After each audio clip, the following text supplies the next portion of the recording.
What's it like being the TV play-by-play guy for the Lakers? Well, we've known each other for a long time, Yeah. you and I. And I'm a lifelong Laker fan.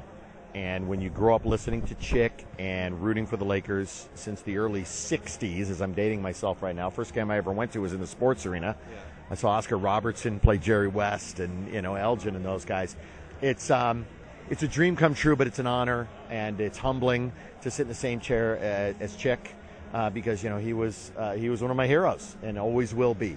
And, even Paul and Joel before me, it's the greatest gig in the world.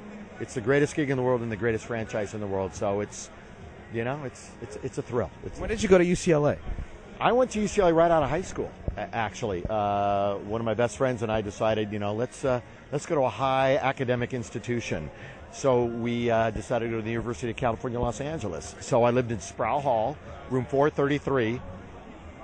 There might be a plaque there commemorating it, just because nothing happened ever there, by the way. We were freshmen and we didn't know what we were doing. But it was great. I was actually at UCLA for a year and a half. I was there for a year and a half. So I have a partial Bruin education. But was that the goal when you were at UCLA, to one day maybe follow in Chick Hearn's footsteps? Okay, when I was at UCLA, there wasn't a communications major per se, or a broadcast major per se, but it was always something that I wanted to do. So I knew it back then.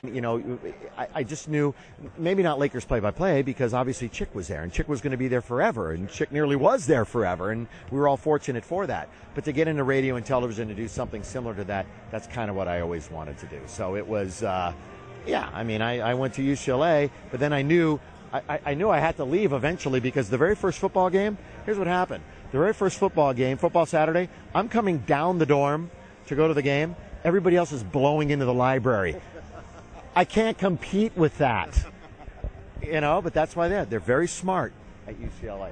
But you're living the dream. Pretty much.